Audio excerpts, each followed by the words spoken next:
The Dawn's Velvet Chains, written by Short Story Queen. Chapter 1. The Interview. The car smelled like someone else's wealth, not hers. Leather too soft, windows too dark. Celia sat stiffly in the back seat, legs crossed at the ankle, coat draped neatly over her lap, like she was being examined through tinted glass. No one had spoken since she got in. The driver hadn't offered a name, just opened the door with a mechanical nod and a faint cologne trail. She'd said thank you anyway, out of habit, out of nerves maybe. They were well outside city limits now, trees pressed against the road, like they knew how to keep secrets. A fine mist had started, softening the outlines of everything. It felt like the world was receding. Celia checked her phone. No signal. Of course. She looked up just as the car turned off the main road and slipped behind tall wrought iron gates, slow and deliberate. Beyond them, the estate stretched in silence. Long stone walls, black glass windows, and the kind of symmetry that unnerved her more than it should have. It was too still, too curated, like a mausoleum pretending to be a home. The car stopped in front of a circular driveway flanked by hedges cut to perfection. The door opened. The driver still didn't speak. Inside, the house was cold. Not temperature, ambiance. Everything gleamed. Marble, polished brass, crystal in places no one needed crystal. A woman appeared from one of the corridors, like she'd been summoned by thought alone. Tall, sharp-boned, dressed in muted gray silk. Her heels didn't make a sound. "You're early," she said, not looking at Celia directly. Her accent was Italian, but ironed out with years of American elegance. "Follow me." No introduction, no handshake, just a hallway that swallowed footsteps. Celia kept pace beside her.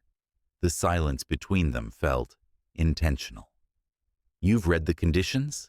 the woman asked finally. "I have. You'll stay on the grounds. No unsupervised contact outside of sessions. And no recordings, not without clearance. I don't record sessions unless my patients consent." "Good. Consent matters." The woman's tone made it sound like a joke, but her face didn't agree. They turned another corner, this one darker, older somehow. Celia noticed the shift in the architecture. The hallway narrowed. Stone replaced marble. She felt the air change, denser, cooler. "He's down here." The realization dropped into her stomach like a stone. The woman stopped at a heavy wooden door. There were no windows, just an iron handle, like a vault. She unlocked it, then paused. "Dr. Vaughn," she said, turning slightly. "You may find him articulate. Do not mistake that for progress." "I won't," Celia said evenly. "Don't believe everything he says. But don't assume he's lying either. He's been trained in both." A faint smile touched the woman's lips. Not warm, not amused. Something older. Then she stepped aside. Celia pushed open the door and stepped in. The room was small, ceiling low. A single floor lamp in the corner cast gold shadows across the walls. A couch, 2 chairs, a narrow table with a pitcher of water. The air smelled faintly of cedar and something metallic underneath. He was already seated, legs stretched out, hands clasped loosely over his stomach, eyes open. Dante Moretti. Celia had seen pictures, grainy surveillance shots and glossy courtroom stills, but none of them captured him like this. Real. Breathing, watching her. He didn't rise, didn't speak. His hair was longer than in the photos, pushed back carelessly. Olive skin, lean build, tailored dark shirt that looked expensive even in shadow. His jaw was slightly uneven, like it had been broken, healed, then forgotten. A single thin scar cut through his left eyebrow, fading but visible. but it was his eyes that struck her. Hazel, green-flecked, unnervingly still, like they didn't blink unless there was a reason. "Mr. Moretti," she said, closing the door behind her. He didn't answer. She moved to the chair across from him and sat, keeping her posture relaxed, but not too casual. She let the silence stretch. Let it be his move. He finally blinked. Then, "They told me you were good. They told me you were dangerous." His lips twitched, almost a smile. "Did you believe them?" "I haven't decided yet." "Good." He shifted slightly, one hand curling under his chin, elbow on the armrest. "I prefer to earn my reputation." Celia crossed one leg over the other. "I'm here to assess your psychological state." "No. You're here because they don't know what to do with me. And you said yes because you're in some kind of trouble. Student loans, maybe? Or something more personal?" She didn't flinch, but she did blink.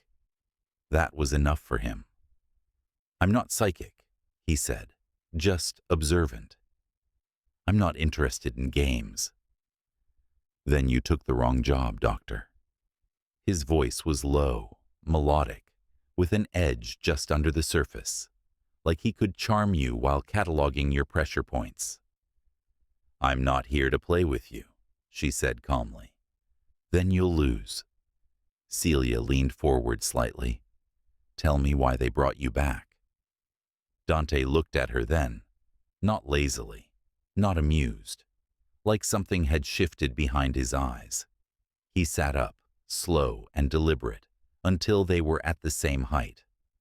"Because I know things they don't," he said, "and because I asked for you." Her throat went dry. "You asked?" "By name," he said. Celia froze. The room tilted a fraction. She hadn't used her maiden name in years. The file had come sealed. No prior contact. "How?" she asked, voice low. Dante leaned back again, casual now, but the smile that curved his mouth was quiet victory. "I remember everything, Dr. Vaughn. Every face, every name, even the ones that ran." The silence after that felt loaded, like it had weight. Outside the room, the lock clicked back into place. And for the first time, Celia realized she wasn't sure if she'd just entered a therapy room or a cage. Chapter 2. The First Session. The lock clicked again, this time from the inside. Celia didn't look at the door. She kept her eyes on Dante, who hadn't moved since his last words. The silence stretched between them, not empty, charged, like something invisible had shifted in the room. Her breath caught, not from fear, but something else. Something sharper. The kind of alertness you feel when your footing isn't solid anymore. She leaned back slightly in the chair, giving herself a moment. Controlled breath. Soft inhale. He watched her like he was reading an X-ray. "So," she said, tone steady, "you asked for me by name." Dante smiled faintly, not in answer, but in acknowledgement. Like it amused him, how long it took her to circle back. "You're not curious how I knew it? I'm more curious why." "Liar," he said, almost gently. She felt the heat rise in her face, quick, then gone. She didn't react. That's what he wanted, a flicker, a crack. "Let's start with the basics," she said, ignoring it. "How long have you been back in the country?" 3 weeks, give or take." "And you've been living here since?" "If you can call it living." He glanced at the ceiling. The locks, the cameras, the armed guards pretending to be gardeners. Celia didn't bite. "Your mother thinks you're a threat to the family. She believes you're unstable." "That's convenient for her," Dante said, voice light. Easier than admitting she tried to have me killed. His tone was casual, but the sentence dropped like metal on glass. Celia blinked. You think she orchestrated your arrest? Oh no, doctor, he said, leaning forward, elbows on his knees. I know she did. Silence again. Not awkward, tense. I'd like to focus today on the incident in the prison infirmary, she said after a beat. The stabbing. You nearly killed the man. He broke my ribs. I broke his face. Symmetry, doctor. He was restrained when you attacked him. Dante looked her dead in the eye. You read a report. I read your file. And believed it? She didn't answer. The corner of his mouth twitched again. Tell me something, he said, resting his chin on his knuckles. Do you actually believe in rehabilitation? Celia frowned. Of course I do. No, I mean really believe it. That a person can be broken open, examined, reassembled into something new, something better. She paused. Yes. He nodded once. Interesting. Why? Because that's not what you did with him. Celia blinked. With who? Dante didn't answer. A crack slid through her composure. Small, but there. He caught it. Do you think about it often? She kept her voice even. I don't know what you're talking about. That night, the smell of smoke, the weight of it in your lungs, someone's voice, yelling, maybe crying. You remember the shoes, right? Cheap leather, black soles. He paused. It wasn't the blood that stuck with you. It was the sound, the way it all went so quiet. Celia stood up before she realized she was going to. The chair scraped the floor, loud and grating. Dante didn't move, just sat, watching her. There was no mockery in his eyes now, no pleasure, just calm, predatory focus, the kind you'd find in a hunter that already knew where the prey was going to run. She inhaled through her nose, once, steadying. This isn't therapy, she said. It could be. This is coercion. He tilted his head. If I wanted to coerce you, Dr. Vaughn, we'd be having a very different conversation. I'm ending the session. You can't. Watch me. She reached for the door. It didn't open. No handle on the inside. Only a flat steel plate where the lock should be. Celia turned slowly, her palm still resting on the cold surface. Dante's voice came low behind her. Do you know how many days I spent in a room like this? She didn't answer. 712. He rose. Not fast, not threatening. Just upright, the way a shadow might stand when the light changes. He walked to the table and poured himself a glass of water, one-handed, precise, his movements economical, practiced. I didn't want them to send a shrink, he said, but I did want to meet the woman who signed off on the report that got my case closed. Celia frowned. I didn't. You did, he interrupted. In 2016, you reviewed the expert testimony for the defense. I remember every name on the case, every one that mattered. She tried to place it. Hundreds of files, dozens of consultations. But her mind narrowed to one. Sealed case, unusual, vague on the charges, a European transfer. Her stomach turned. That was you? She asked quietly. Back then, he said, I still believed people could be fixed. He drank the water, then poured a second glass and set it on the table closest to her. For you. Celia didn't touch it. His eyes flicked toward it. Poison's not my style, he said dryly. I'm not thirsty. You will be, eventually. She stepped away from the door and crossed her arms. "What do you want from me?" she asked. "Clarity. That's not how therapy works." "Then change how it works." She shook her head, but there was no real conviction behind it. He stepped closer. Not in a threatening way. Not exactly. Just close enough that she could smell him. Cedar, clean skin, the faint scent of old linen. "I'm not going to hurt you," he said, voice low. "You already are." That stopped him. A flicker in his expression. Something unreadable. He stepped back. Celia picked up the water and drank half, not because she wanted to, but because she wouldn't let him win the moment. The silence returned, thicker now. Dante looked at her. Really looked. "I don't think you came here just for the money. And I don't think you stayed in this house just because you had nowhere else to go." His mouth curved slightly. "So we agree then."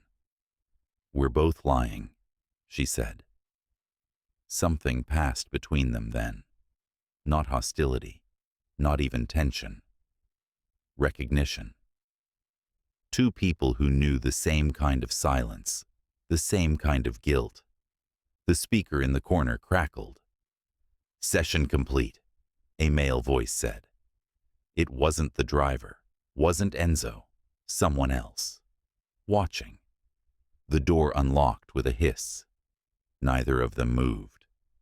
Then Dante stepped away from her, slow and smooth. "Until tomorrow, doctor," he said. But as she turned to leave, he spoke again, softer, closer than she expected. "Oh, and Celia?" She froze. "I remember his name too." Her hand trembled on the handle. She left without a word. Behind her, the door shut on its own. Locked again. Chapter 3. Triggers. It had rained overnight, that fine, grainy kind of rain that clung to windows like breath and turned the garden stones into slick veins of black. Celia stood at the tall glass wall in her guest quarters, arms folded, coffee untouched. The villa was still, or it pretended to be. Somewhere behind those walls, someone was watching the cameras. Someone always was. The voice from yesterday still echoed at the back of her mind. I remember his name too. Dante hadn't said the name aloud. He didn't need to. Her sleep had been fractured, restless, not just from the words, but from how he said them. Not vindictive, not cruel, just certain. That quiet, eerie certainty she was starting to recognize as his signature. The coffee had gone cold in her hands before she realized she'd poured it. She dumped it in the sink and left the cup where it clinked too loud on porcelain. There was no formal schedule here, no agenda or time blocks. She was expected to show up when summoned and not ask why. There were cameras in the hallway, but no clocks. Even her watch had stopped sometime in the night. Or maybe she'd taken the battery out. She couldn't remember. The silence pressed in on her skin. She dressed simply. Black slacks, gray turtleneck, flat shoes. No jewelry. The walls in this house seemed to listen, and she didn't want to give them anything else to notice. A knock at the door. Soft. A beat too long. She opened it. A man stood there, tall, maybe early 40s, with a beard that was too neat to be natural. His eyes were sunken.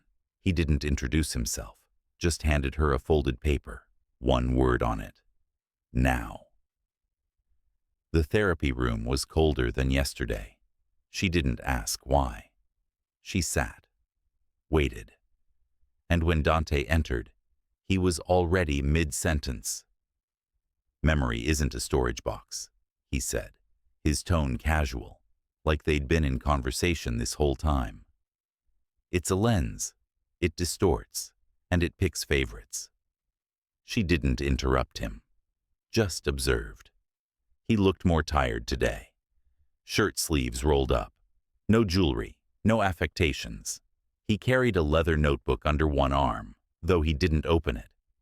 He paced once across the room, then sat, not quite in the same place he had the day before. Closer to her this time. "Tell me what you remember," he said, not looking at her. She narrowed her eyes. About him. She didn't answer. "You know who I mean," he added, quieter now. The room held its breath. Celia thought about lying, a well-placed clinical deflection, a professional mask, but he'd tear through it. Instead, she breathed through her teeth and let herself speak. "I remember a phone call, panicked, him saying it was an accident, that he needed me to come right away." "And you went?" "Of course I went." Dante nodded slowly. "Where?" "An old cabin, north of the city. I didn't know the location." He sent coordinates. "What did you find?" Celia hesitated. Dante's gaze didn't press. He waited. "A smell, like metal, and something burned. The door was cracked. I remember the wind pushing it open." Her fingers twitched against the fabric of her pants. She didn't realize she'd clenched them. "There was blood on the floor," she said. "Not a lot, just enough to see someone had tried to clean it." "And the body?" Celia flinched. "I didn't see one." "Did you look?" "I looked everywhere," she lied. Dante leaned back in the chair. For a moment he said nothing. Then he reached into the notebook and pulled out a photo. Not police grade, not official.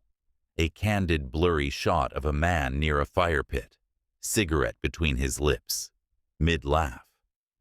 Celia recognized the background, the cabin, the weathered brick chimney, the cracked green deck chair. She looked away. "You do know him," Dante said softly. Not a question. "I'm not your confession box," she said. "No," he agreed. "You're worse. You're the one who decides whether I'm fit to go back into the world." "And what do you think?" Dante smiled faintly. "I think the world should be more afraid of you than me." She stood too quickly. Her knee hit the side of the table. He didn't flinch, just watched her, hands folded in his lap. "You want me to fall apart," she said. "That's what this is. You're trying to flip the roles. You're already falling. I'm just asking which part of you will hit the ground first." His voice wasn't cruel. If anything, it was curious. She walked to the door, hand resting on the panel. This time, it opened. But before she stepped out, she turned to look at him one last time. "You don't know everything, Dante." "No," he said, "but I remember what matters." She left without another word. The hallway felt longer today. That night, she found herself back in the shower, water scalding, until her skin was red. She remembered the shoes. He was right. Black soles, cheap leather, the way the heel had been worn down on one side. She remembered stepping over them on the way out of the cabin, not looking back. And then, hours later, in the dark of her guest room, with the lights off and her eyes wide open, she remembered something she hadn't allowed herself to think about in years.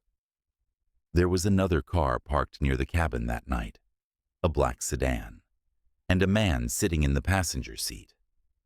She'd told herself it was nothing. A parked car, an empty seat, a trick of the light. But now in the memory, the figure wasn't faceless anymore. She could almost see the profile. She could almost swear. It was him. Chapter 4. Patient Confidentiality. Celia didn't sleep. She lay still, limbs stiff under the thin linen sheets, the image from her memory looping on repeat. A black sedan, headlights off, engine idling low, and someone sitting inside, motionless, watching. At the time, she told herself it didn't matter, told herself she was panicked, unreliable, seeing shadows where none existed. But she wasn't panicked now. And the face she could almost make out? It wasn't her ex. It wasn't anyone from the official case files. It was Dante. And it wasn't possible. She got up before dawn, pacing barefoot on the cold tiled floor, fingers twitching against the seams of her sleep shirt. The thought kept clawing its way forward. If he'd been there that night, if he'd seen her, why hadn't he said so? Why play these riddles, drip pieces of memory into their sessions, like poison into water? She knew the answer. He wanted her to question herself, not just what she remembered, but what she didn't he? The villa remained quiet, a silence that wasn't peace, just precision. Everything about the estate was designed to muffle sound. The architecture itself trained you to lower your voice. Celia found her phone, powered it on, checked for signal. Nothing. The same dead air as before. She wanted to call Grace, to hear something normal, but the lock screen just blinked uselessly back at her. Instead, she wrote the message out in her notes app. You remember when I got pulled into that Moretti case? I think something's wrong. Something doesn't match. I think I'm being used. She stared at it a long time before deleting it. By the time a knock came at her door, the sun was high. She hadn't eaten, didn't care. It wasn't the driver this time. It was a woman. Mid-40s, tight ponytail, wire-rim glasses, blazer too stiff for comfort. She introduced herself in a clipped accent as Anita, legal advisor to the family. Said she was checking in on Celia's welfare, which meant she was here to gauge how fragile she'd become. Celia offered nothing. Anita smiled politely and left after 3 minutes. When she passed a mirror on her way to the stairwell, Celia barely recognized herself. There was something brittle in her face she didn't remember putting there. She avoided the therapy room. Instead, she wandered the western wing of the house, where the floors creaked slightly and the paintings looked older than the city itself. One hallway led to a glass-encased library, another to a conservatory filled with orchids and vines that curled like secrets up the stone walls. But even here, she felt the cameras. She was never alone, just temporarily unmonitored. A small side door stood ajar at the end of a narrow hallway. Curiosity beat caution. Inside was a room far less polished than the rest of the house, functional, practical. Surveillance monitors lined one wall, all black and white. Silent footage from every corner of the estate. Celia's suite, the gardens, the therapy room, and Dante. She froze. He was there, alone, sitting in the chair across from hers, legs stretched out, head tilted back like he was staring at the ceiling. But his eyes were closed. There was no sound. But the image on the screen held something reverent. He wasn't meditating. He was waiting. The silence was intimate.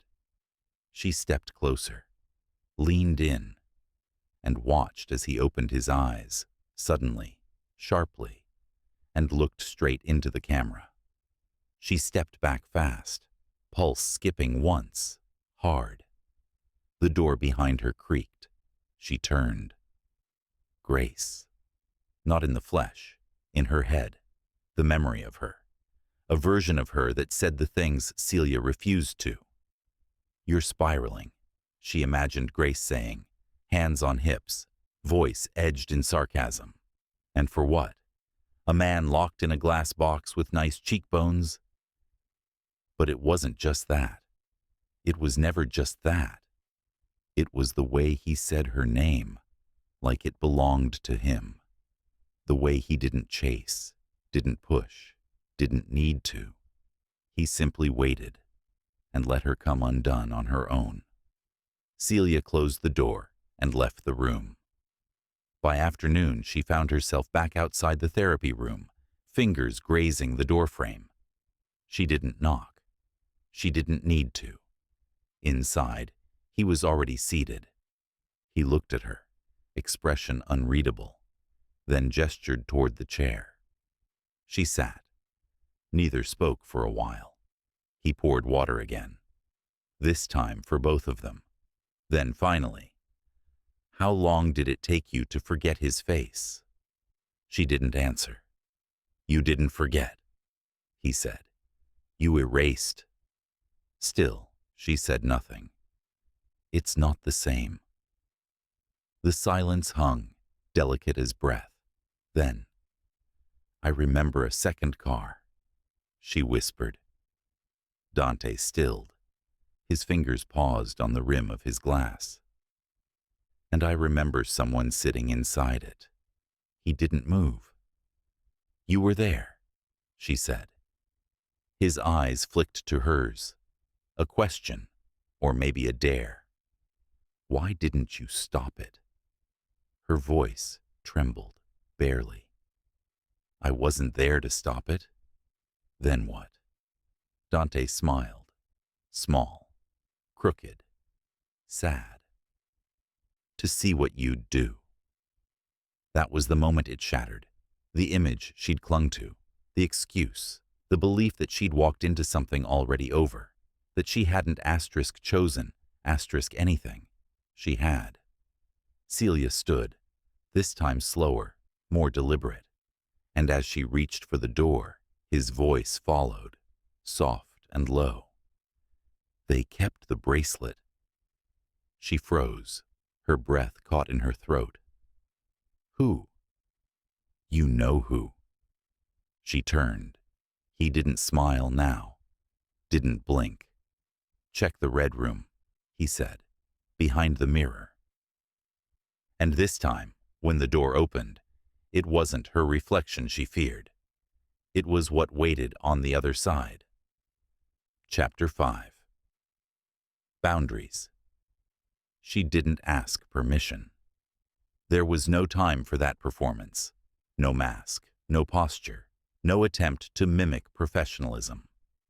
The moment the door closed behind her, Celia walked straight past the southern wing, past the second-floor terrace, and the glinting hallway that always smelled like lemon polish and old power, until she found the corridor she hadn't dared walk down yet.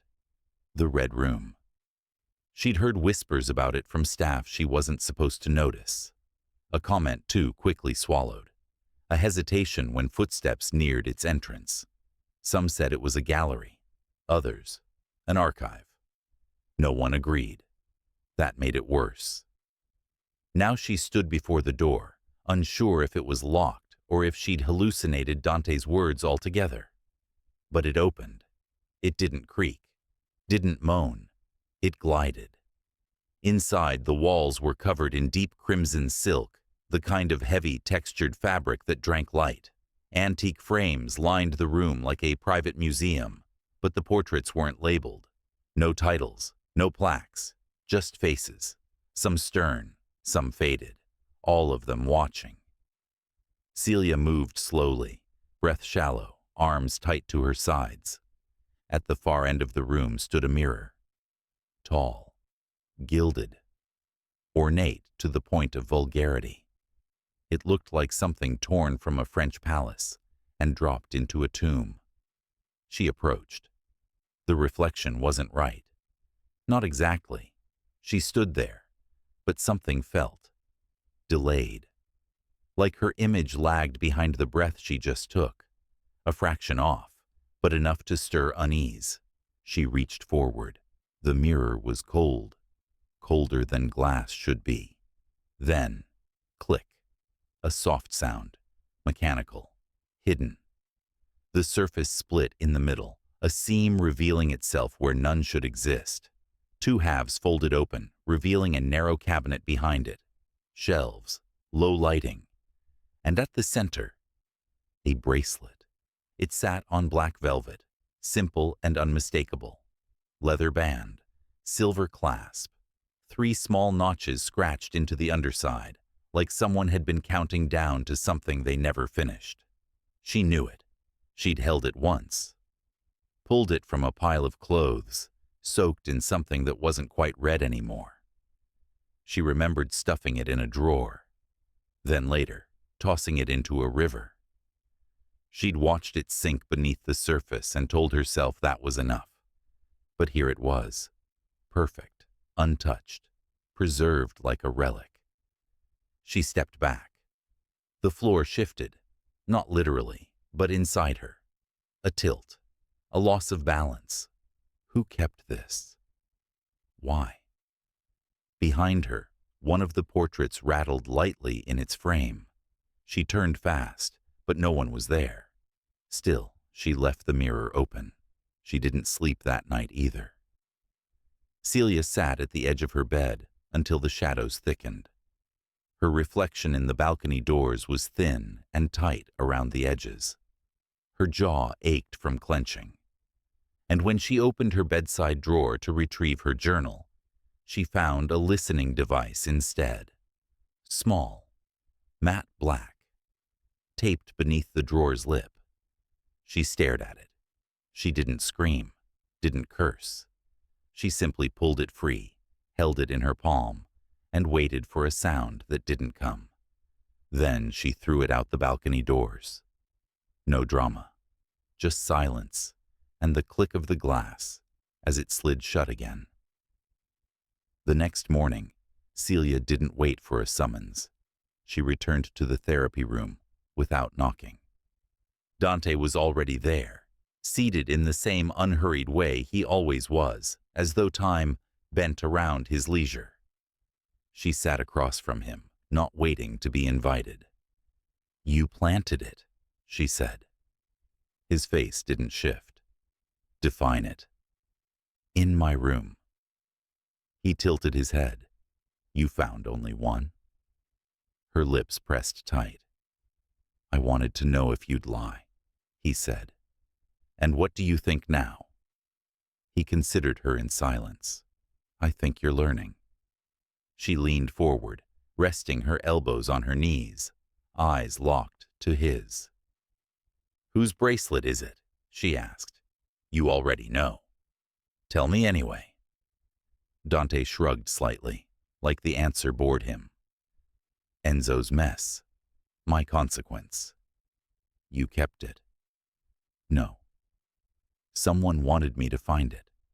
That was the game. But it was placed for me." That got him. A twitch in the corner of his mouth, not quite a smile. Celia stood. The chair didn't move, didn't scrape, but somehow the action felt louder than any shout. She walked to the wall, rested her hand against the stone, grounding herself. "Why am I really here?" she asked, without turning. "Why did they pick me?" "You weren't picked," he said. "You were bait." The words hit low, hard, almost anticlimactic in their simplicity. She turned slowly.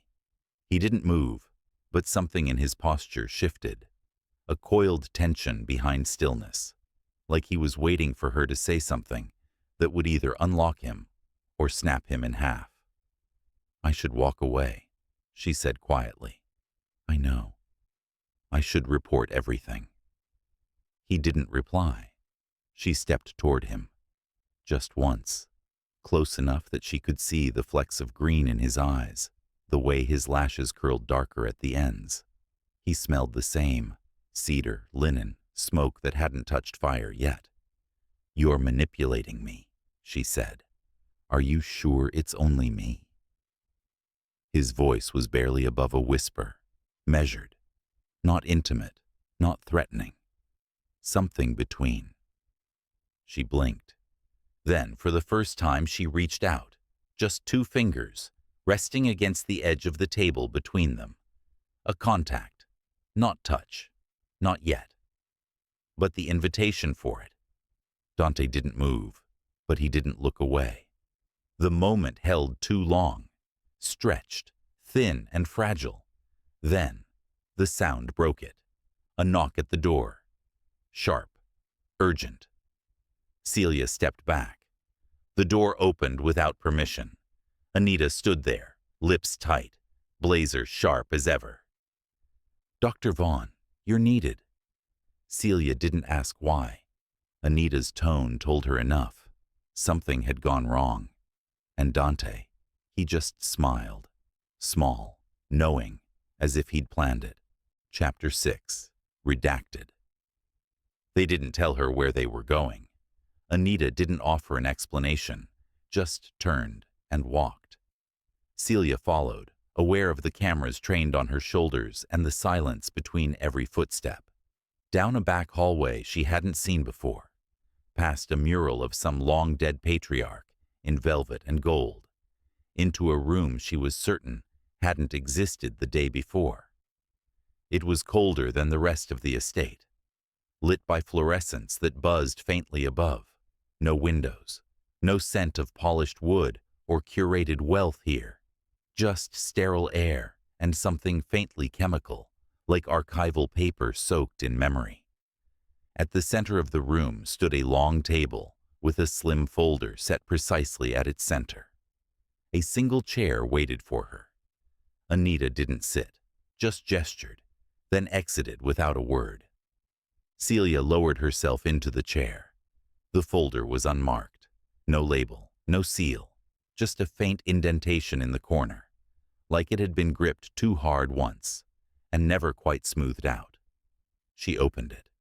The first few pages were typical. Headers, file numbers, procedural jargon stamped in red. Then a photograph. Dante, younger, unshaven. One eye swollen nearly shut, a bruise curling over the top of his cheekbone like a second shadow. It was a booking photo, but not from any American facility. The stamp in the corner marked a location she didn't recognize, the name blurred by decades of bureaucratic ink. She kept reading. The charges were vague: unlawful possession, attempted bribery, conspiracy. Then, almost in passing, homicide, pending clarification. Pending clarification. Not conviction, not cleared, just suspended in time. The translation was uneven. Someone had typed it on thin carbon paper, and the machine must have jammed, because certain letters repeated or vanished altogether. But the names were there. One name, in particular. She recognized it. She'd seen it once, buried deep in a consulting report from nearly 10 years ago, back when she was still signing NDAs before breakfast and pretending she didn't notice when files arrived, half redacted. The man she was told had died in a domestic dispute abroad. The man she'd offered a psychiatric recommendation on without ever seeing his face. He wasn't dead, or at least, he hadn't died the way they said. The photograph slipped from her fingers. It wasn't just any man. It was the one her ex had told her about in whispers, long ago, the night he came back to her covered in blood and fear. The one he said had gone too far. The one he'd claimed they'd handled. She'd believed it. She pressed her fingers against her temples, then lower, to her neck. The silence in the room began to close in. Paper didn't rustle. Lights didn't hum. Even her breath felt muted, like the walls had swallowed the sound. Her ex had called him Matteo.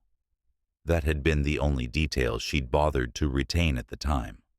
A name with no face. A mistake that wasn't hers. She flipped through the last pages of the file. Matteo's name appeared again, crossed out, then written again in smaller print. Next to it, subject possibly connected to informant activity. Extraction ordered. Extraction. Dante hadn't just been arrested, he'd been disappeared. The picture in her mind began to stitch itself together, in a shape she didn't want to recognize. He'd gone away because someone had needed him to vanish. The charges had been theater. The trial, a farce. And if that bracelet in the red room really belonged to Enzo, then the betrayal hadn't come from a rival. It had come from inside, which meant her ex hadn't been some unlucky bystander. He'd been part of it, part of the staging, part of the cover, and she had helped. The next file was slimmer. No photos, just a list. People who'd touched the case, reviewers, consultants, her name buried between 3 others, beside a date she barely remembered. Her initials signed in black ink. She'd thought it was routine. Her pen, her silence, her blind compliance had helped chain a man in a foreign cell for 7 years. Celia stood too fast. The chair skidded back against the floor. She left the folder open. There was nothing else in it but guilt, layered and stapled. Outside, Anita waited. No words were exchanged as they walked back through the house. But when they passed one of the older guards stationed near the stairwell, a man with 2 neat shoes and a gaze like ground glass, he gave her a nod that wasn't polite. It was knowing. Back in her suite, Celia dropped onto the edge of the bed and stared out the window at the horizon. Somewhere in this house, Dante already knew what she'd read, knew what she'd seen. Maybe he was the one who'd arranged it. Maybe he was testing her again, trying to see how far she'd run before she realized there was nowhere left to go. She should have left. She should have called someone, reported something, drawn a hard line between herself and the rot that was now pressing into her skin. But all she did was sit. Later that night, unable to rest, she returned to the red room alone. The mirror was still open. The bracelet was gone. In its place was a photograph. She picked it up with a hand she didn't feel anymore. It was taken from behind glass. Security footage, grainy and colorless. It showed her, years ago, in the cabin. Just a silhouette. Just enough light to see her lifting the rug, kneeling, and next to her, barely in frame, a second figure, her ex. But it wasn't his face that chilled her. It was the timestamp, the date. Because Dante had already been in prison when it was taken. And the man next to her? It wasn't her ex at all. Chapter 7. Regression. She couldn't move. The photograph hung in her hand like a confession someone else had written in her name. The man in the frame wasn't who she thought he was. Not her ex. Not Matteo. Not anyone she could place with certainty. Just a body beside hers. A presence that shouldn't have been there. The timestamp burned. She double-checked it. Same date, same year. 3 weeks after she thought Dante had disappeared into some nameless concrete prison across the world.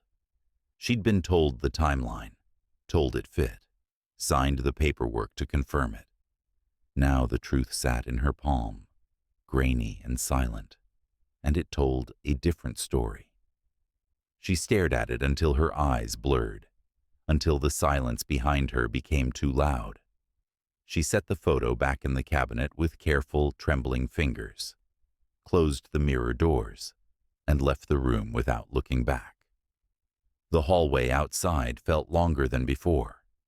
Something about the villa had changed. The corners looked sharper, the walls closer. Every footstep echoed like a question she didn't want to answer. She felt watched, but not from the usual black domes in the ceiling. This was something colder, older, as if the house itself had memorized her rhythm and now noticed when she broke it. Her door was ajar. She paused, looked down the hallway. No one. Inside, the lights were on. Dimmed. She stepped inside, slow, hand brushing the frame on instinct. The air smelled different, not of her shampoo or the linen spray the staff used. It smelled like Dante. Cedar, faint heat, a whiff of something dry and mineral, like ash from an old fire. He was sitting in the chair near the window, not speaking, not smiling, just watching her like he'd been waiting all day for this moment to arrive. She closed the door behind her, though she didn't remember deciding to. "I didn't invite you in," she said. He didn't answer. His hands rested on the arms of the chair, relaxed, unmoving. "You're not supposed to be in here." Still no response. The stillness between them stretched. She could hear the low hum of the floor vent, the faint creak of the beams above. Her pulse moved strangely, less like panic, more like recognition. He tilted his head, slow and deliberate, as if he were reading her again. "What was it?" she asked. "A test? A trap?" "You're not sure what you saw," he said finally. "I know what I saw." "Do you?" She took a step forward. He didn't move. Her voice cracked at the edges, thinner than she liked. "I don't even know who I was with that night." "Yes," Dante said. "You do." "No, You've just tried to forget." The silence that followed wasn't just heavy. It was clinical, like something had just been diagnosed without mercy. Celia dropped into the chair across from him, spine straight, knees locked. "I looked into your sealed case today," she said. "The real one, not the summary they gave me when I signed on." He raised an eyebrow, faint but sharp. "I saw the names, the transfer records, the gaps." "Then you know I didn't belong in that prison." "You belonged to someone," she said. "Long enough for them to put you there, and long enough for me to help keep you there without realizing it." "Not without realizing," he said. She flinched. He leaned forward. "You saw what they let you see, and you didn't ask why." Her voice went brittle. "I didn't know who you were." "No, but you knew what it felt like, to be afraid of finding out." The breath caught in her throat. Not a gasp, just a stillness. Something inside her that had just stopped mid-motion. He stood, slow and fluid, and stepped toward her. "You looked at me," he said. "In that cabin. You saw me, and you chose to look away." "I didn't know it was you," she whispered. "But your body did." He stopped in front of her, close enough that she could feel the heat from his chest, though he hadn't touched her. Not yet. Her knees tightened together. Her fingers curled into the fabric of the chair. "You were supposed to be gone," she said. "Everyone said you were." "I'm still gone," he murmured. "I just left a shadow behind." She tilted her chin up to meet his gaze, and then he knelt. Not in submission, not to beg, just to look at her from below, eye to eye, truth to truth. He reached up slowly, stopped inches from her knee. No touch, just presence. "I'm not angry with you," he said, "but I need to know which version of you I'm dealing with now." "I don't know either," she said. "You do. You've just buried her so deep, you think the grave is yours." Her breath broke then. A slow exhale, the kind that shakes through your ribs and leaves behind silence. He leaned closer, almost touching her hands where they gripped the chair's edge. "I remember the smell of the forest that night, the rot, the snow, the way your breath came out in short bursts, like you didn't want to inhale the truth." She closed her eyes. He didn't move. When she opened them again, something was different. He was looking at her like a decision had just been made. Then he stood and walked to the door. Before he opened it, he spoke again. His voice wasn't gentle, wasn't cruel. It was final. "If you go back to pretending," he said, "then I'll stop playing fair." And then he left. Celia sat frozen, chair biting into her spine, her breath shallow and unfamiliar. She didn't look at the door. She looked at the mirror across the room and found her reflection wasn't alone. Chapter 8. The Fire That Burned Us. She didn't move for a long time. Her reflection had disappeared by the time she stood. The empty chair beside hers, once full of memory, now looked like it had never been touched. Her palms left faint imprints on the fabric where she'd gripped the seat, but even those seemed to fade as she walked away. The door creaked softly as it shut behind her. The corridor was quiet. Too quiet. She noticed it now, the difference. The house had always had a pulse, distant movement, footsteps muffled behind heavy walls, a hum in the floors. Tonight, it was hollow, like something inside had curled back in on itself. She walked without knowing where she meant to go. Past the second-floor landing, past the old family photos that looked like portraits of ghosts. Her body moved with mechanical ease, but her mind lagged behind, thick with half-memories and smoke. She stopped when she reached the long north hallway, the one with the doors she hadn't opened. Something compelled her forward. At the end, behind an arched doorway she'd mistaken before for a storage alcove, she found a sitting room cloaked in velvet and silence. No cameras, no security glass, no signs of modern surveillance. It was colder here, older. The air didn't move, and on the table in the center of the room sat a single item. A cassette tape, not a USB, not a phone, just a relic. Her name was written across the label, in ink, faint, but unmistakable. She didn't question how it got there. She took it. Back in her quarters, the stereo in the corner, which she'd never touched, never even considered, blinked as if it had been waiting for this exact moment. She slid the tape in, pressed play, and let it begin. At first, just static. Then Dante's voice.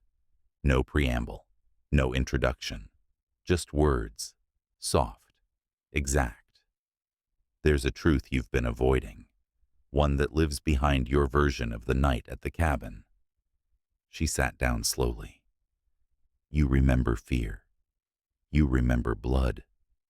You remember a man you thought you loved telling you what to believe, what to forget." The static surged, then cleared. "You never asked what happened after you left."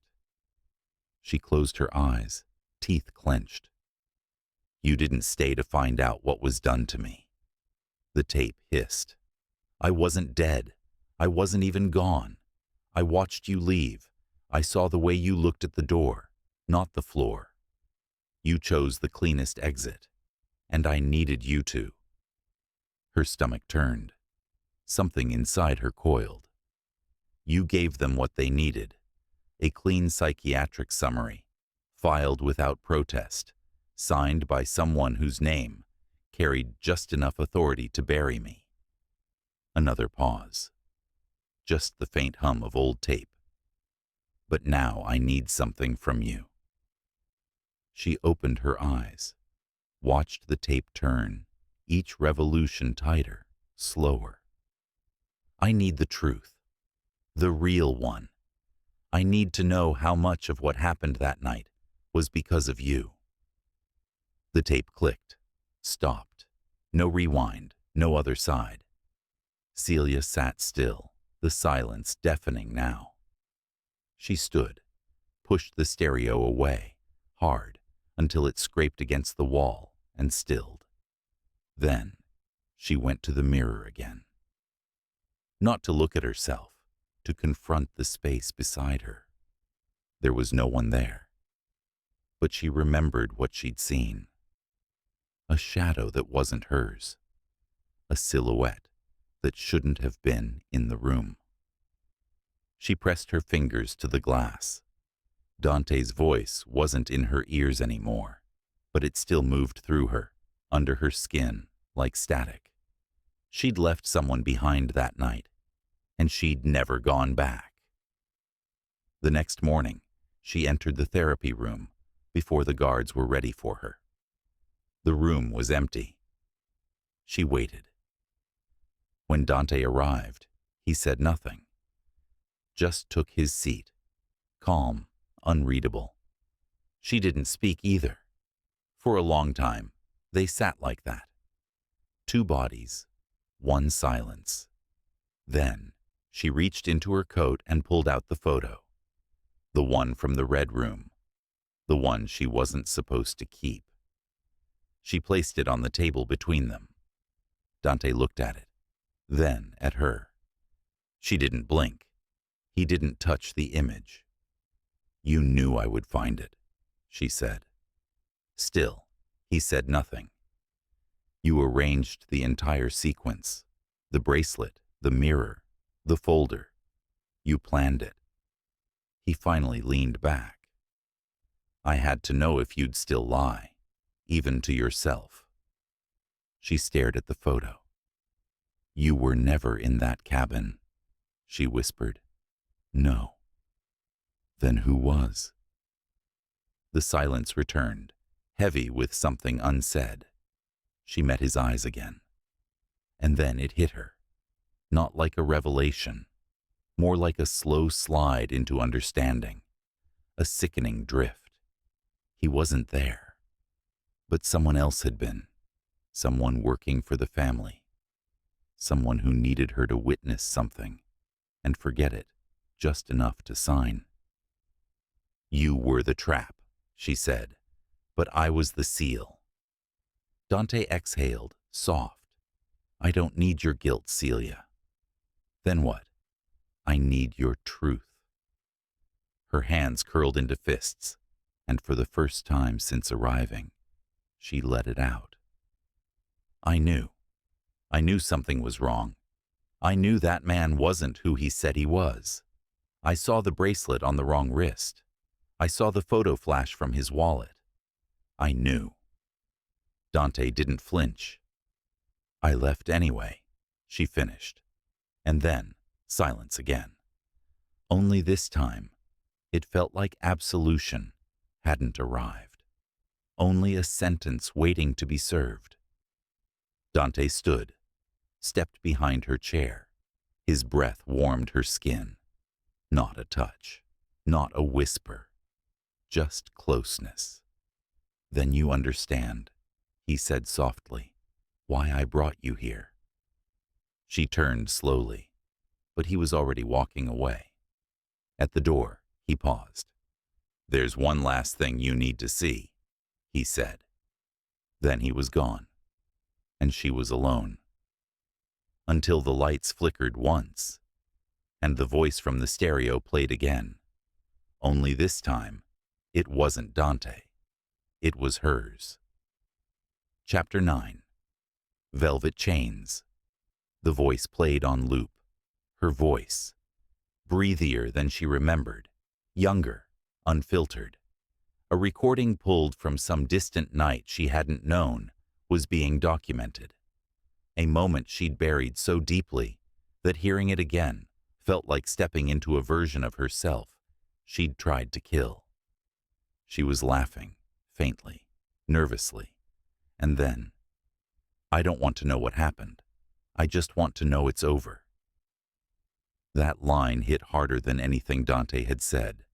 She stood frozen, staring at the stereo like it might rise and accuse her directly. The sound quality was rough, too clear to be accident, too deliberate to be stolen. This had been archived, saved, preserved with purpose. He'd had it the whole time.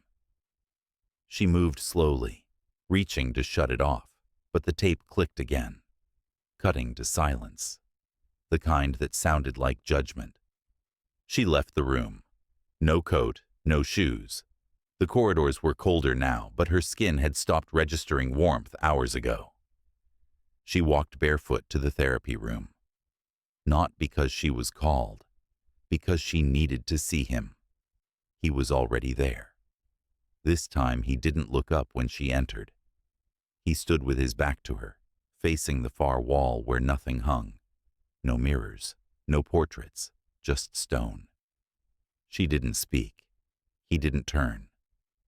They remained in that pose, two ghosts facing opposite directions, until the stillness began to vibrate with meaning. Finally, he moved. Not toward her, not away. He just shifted, one hand braced lightly on the wall, as if steadying himself against a memory. "You've carried it for years," he said, "but you never let it shape you." She said nothing. "You've kept it like a corpse in a locked room, just enough oxygen to keep the rot from choking you." The words landed without volume, but they landed. She stepped closer. His voice dropped. "And now you're here, stripped of everything you used to hide behind, and I still don't know which version of you wants to survive." She could see him clearer now.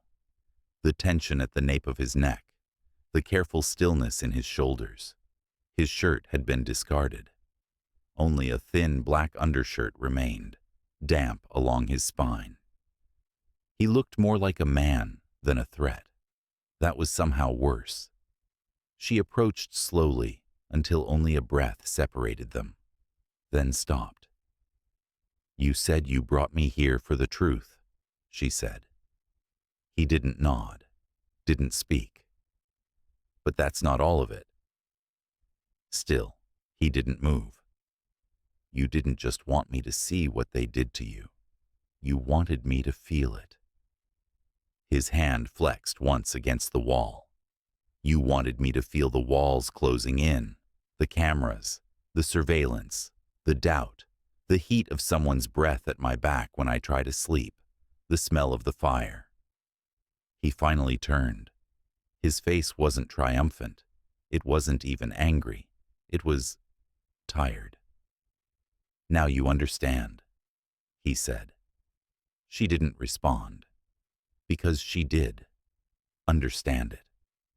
The silence that came after trauma, the waiting, the stalling, the constant attempt to rewrite a memory that refused to stay edited. She understood it too well. And she understood what this was. Not therapy, not revenge, reconstruction.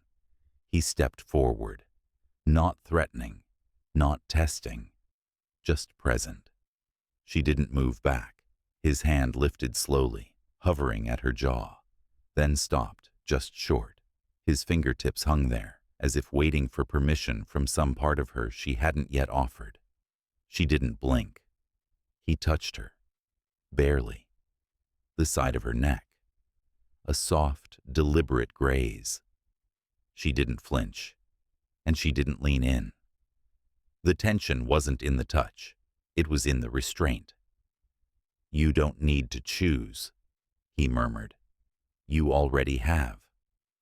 Her eyes flicked to his, and in them she saw it.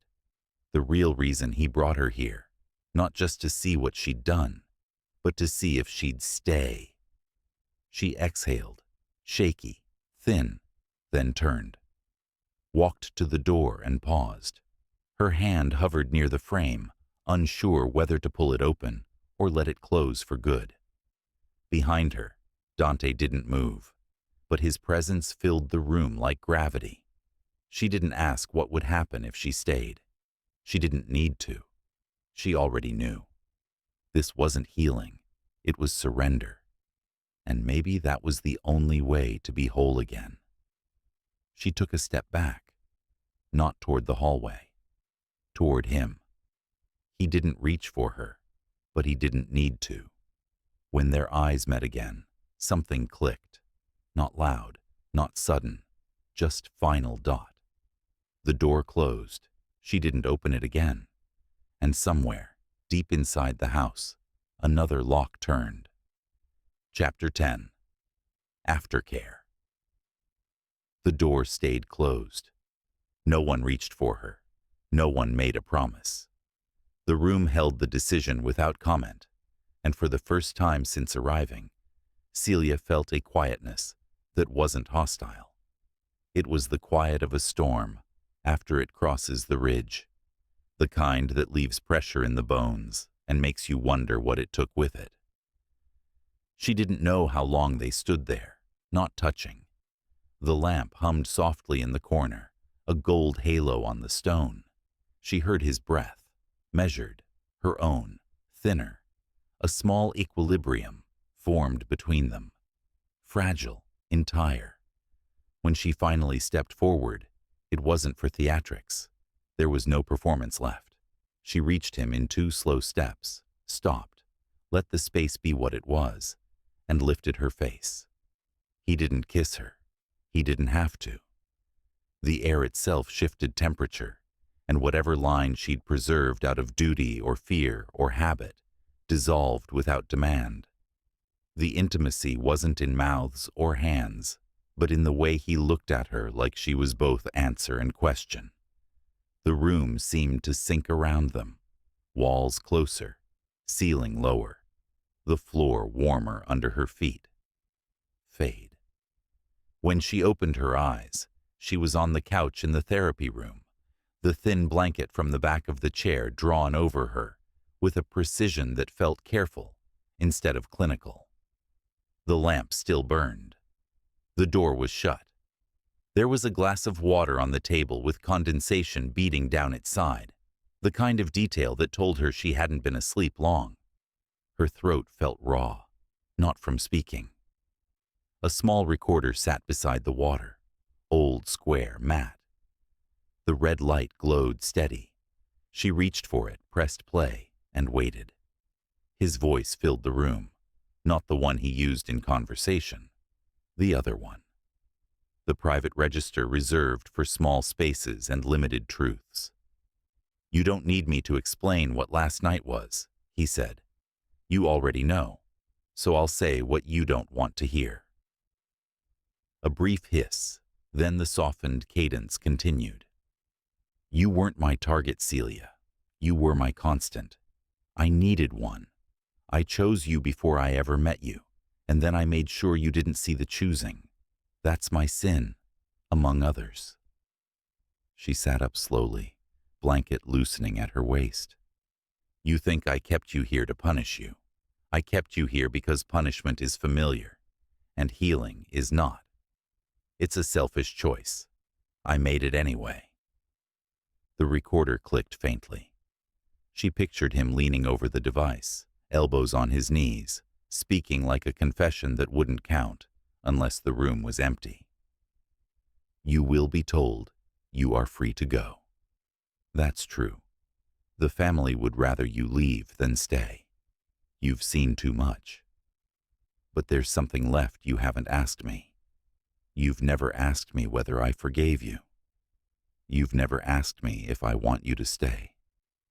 A breath. She felt it more than heard it. "You know the answer to both." The recorder whirred, then stopped on its own. No click. Just silence. She looked at the door. No movement. The air felt heavier, as if the stones around her had absorbed too much voice, too much heat, and were now giving it back in low waves. She stood. The handle turned without resistance. Outside, the corridor stretched in either direction. Pale carpet, framed photographs of men who never smiled with their eyes. The house had its pulse again. Distant footfalls, an engine somewhere beyond the walls, a murmur of voices several rooms away. She stepped into it, fingers brushing the doorframe because she needed to touch something. When she looked down, she noticed someone had looped a narrow length of black ribbon around the latch. A key card hung from it, black with a silver stripe. Her name was etched on the card. She took it. As she moved through the house, she expected to be stopped. No one did. Staff avoided meeting her eyes. A man in a dark suit crossed her path and paused mid-step to let her pass, a gesture fragrant with the odd civility this place handled like currency. Anita appeared at the end of a hallway, spoke into a small device in her sleeve, and turned away. Not dismissal, release. The villa's front doors stood open. Beyond them, the circular drive gleamed with last night's rain, and the hedges shone clean and dark. The sky had that flat, undecided color that makes time feel like a rumor. She descended the steps one by one, feeling each riser under her feet as if it might vanish. The driver wasn't at the car. No one waited beside the hedges. At the far end, the gates were closed, iron black and steady. She reached the stone pillar and found the slot for the card. The motion felt like a test. Smooth it in. Wait for the green. Listen. The gate shuddered, then rolled sideways on its track, with the slow confidence of something that believed in its own importance. As the opening widened, the road beyond appeared like something drawn from a different story. Wet asphalt, a smear of morning fog, the city somewhere out there, distant as a shape in memory. A noise behind her. Not footsteps. A throat cleared discreetly. Celia turned. Alessandra Moretti stood several paces back under the portico, wrapped in a slate shawl that looked too soft for this kind of exchange. The matriarch's hair was perfectly pinned, her face an immaculate mask. No smile, no threat, only a white envelope in her hand. Alessandra didn't come closer. She extended the envelope and let a staff member, who had appeared without any sound at all, carry it to Celia like a fragile offering. Celia took it, slipped a finger beneath the flap, and drew out a single sheet of paper. No letterhead, no signature, just a time and an address. A cafe in the city she recognized, not because she'd been there, but because it was the place you chose when you wanted to be seen by the right people and ignored by the wrong ones. Below the address, a single line. You may return the card to the hostess if you prefer not to keep it. Nothing else. She put the paper back in the envelope and looked up. Alessandra's gaze was almost human for a second. Almost. A softness near the corner of her mouth. Not sympathy. Understanding. The expression faded like a shadow under cloud cover. Celia didn't speak. The quiet between them felt like a contract that had never required words. She turned back to the road. Fog drifted. The iron gate held its jaw open. She stepped through. On the other side, the air tasted different. More ordinary, like exhaust and wet leaves and a bakery 2 streets over. She stood there, just outside the threshold, waiting for her spine to loosen. It didn't. Not yet. To her right, a black sedan idled with no lights on. Not the same one from the cabin. Time had taken that one and stripped it for parts. But the silhouette rhymed. The window rolled down without her moving toward it. No face looked out. It was empty. On the rearview mirror, a leather bracelet hung, its silver clasp dull in the gray light. Not the one from the red room. That had been sacrificed to the story. This one was new. No message, no note. Just an object that used to mean ownership, and now might mean something else. She felt the pull of it, the way symbols tug at the ribs when they get nearer than language. She didn't take it. She kept walking. The road curved away from the villa and into the soft blur of trees. The fog thinned several steps in, and her body did finally begin to recalibrate, the way a limb prickles awake after too long pinned under weight. The city would be a phone call and a half-hour away. Grace would answer, would say something profane and compassionate in the same breath, would insist on coffee and a list. Celia imagined that future and waited to feel the warmth of it. It didn't come. A cooler clarity came instead. She stopped. Behind her, the gate remained open. Before her, the road remained straight. She looked down at the heavy envelope in her hand and considered the address on the paper inside. Meet the hostess. Return the card, if you prefer not to keep it, as if a key could be returned without returning what it unlocks. She slipped the envelope into her coat and reached for the inner pocket. Her fingers closed around something she hadn't put there. Another recorder. Smaller. Lighter. The kind you buy for meetings that never want to become minutes. She brought it to her ear and pressed play while it was still half in her palm. The way you listen to a seashell and pretend there's an ocean trapped inside. Static. Then his voice again. Closer this time, as if he'd whispered into the machine and then pressed his mouth to it afterward, sealing the confession like a kiss. You have 2 exits, Dante said. The one in front of you and the one behind you. Both are honest. Both are expensive. A pause. A faint scrape of chair leg in the background, familiar and intimate as a fingerprint. If you keep walking, I won't follow. I'll let the version of me you built stay in that room, in that house, in the exact shape that suits your survival. You'll go back to a life that looks like yours. You'll sleep sometimes. You'll wake more. You'll practice again. You will do good work. You will be kind. And you will never hear my voice unless you want to. Another pause. Longer. He let her hear his breath, the patient proof of him. If you turn around, the cost is different. You will learn what you were to me before you knew me. You will learn what I burned to keep you from burning. You will learn why I needed you to leave that night. And then I will ask you to stop being an alibi and become something else. Silence. And then the line that felt like a hand at the base of her spine, neither pushing nor holding, just there. I'm done being remade by men who think control is love. Don't make me make you that promise too. The tape hissed and died. Celia stood with the recorder cupped in her palm and the road quiet around her.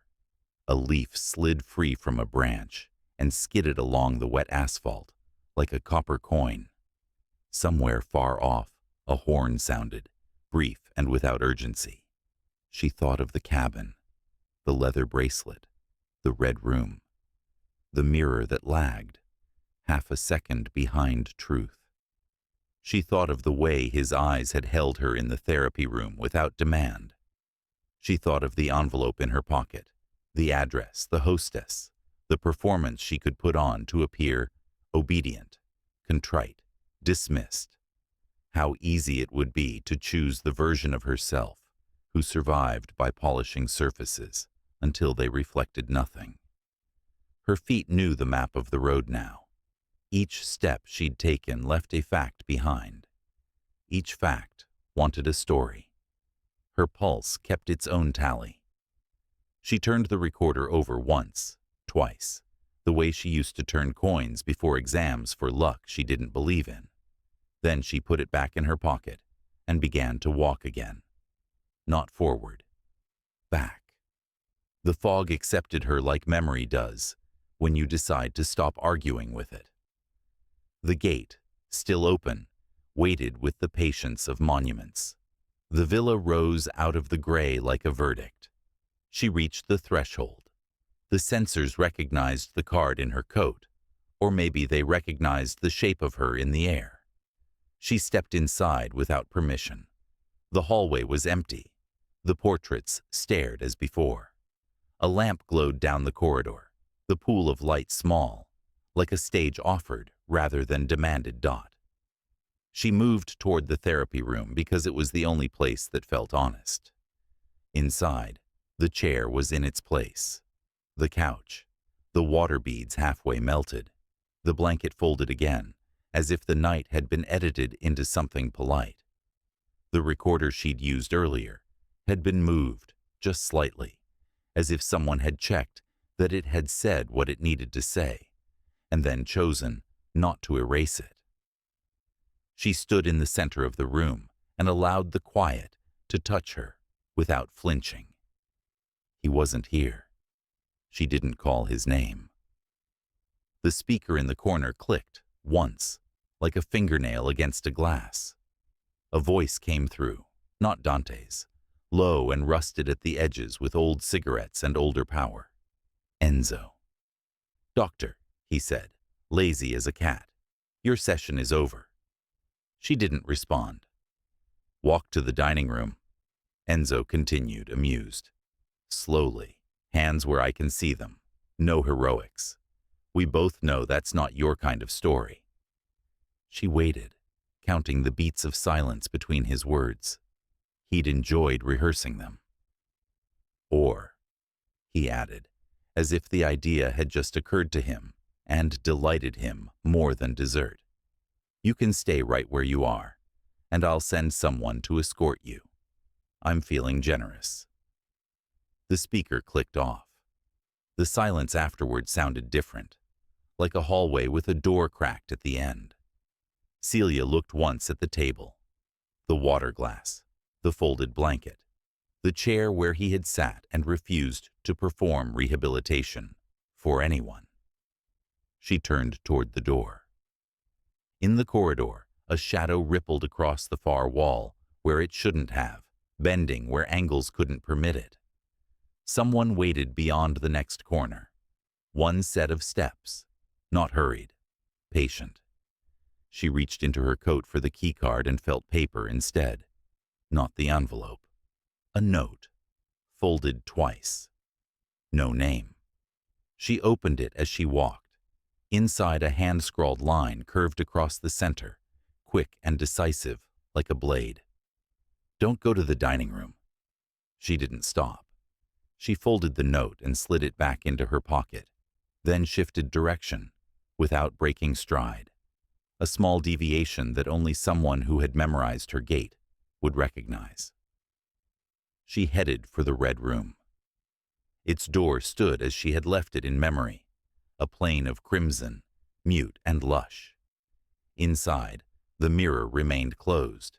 It watched her without reflection until she reached it and pressed her palm to the cold. The seam glittered open. No bracelet this time. No photograph. A key lay on the velvet, small and old, the kind used for drawers full of things people inherit and pretend not to want. She took it. Behind her, a breath. Not hers. She turned. No one.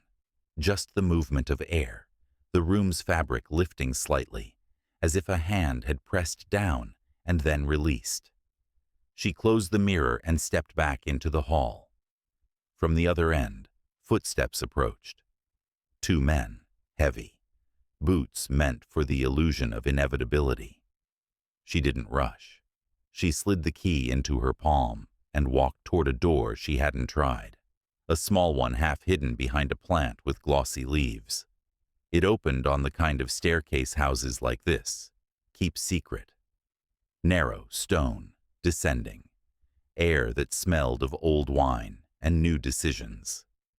She went down.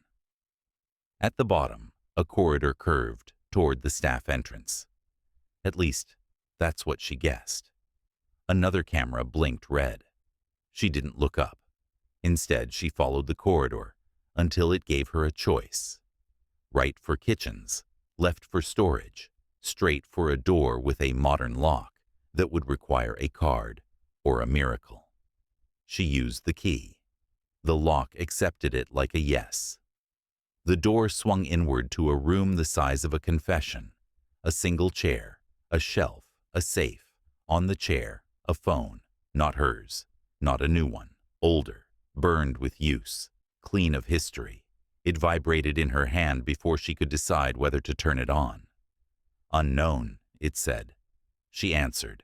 No greeting, no noise. Then his voice.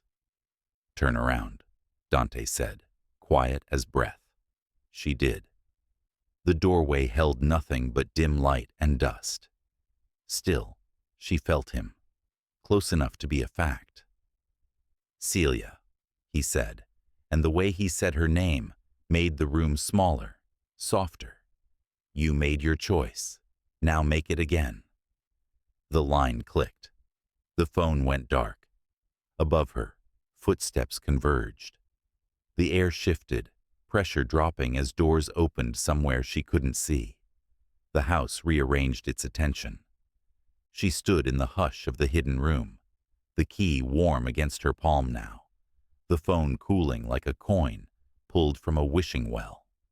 The safe waited, dark and egg-smooth, the kind of object that people name without admitting it out loud. Outside, someone called her name. Not Dante. A voice that wanted to own it. She closed her hand around the key. She took one step toward the safe, and then another. The handle moved under her grip. From the hallway, metal slid against stone. A shadow crossed the threshold. Celia turned the key.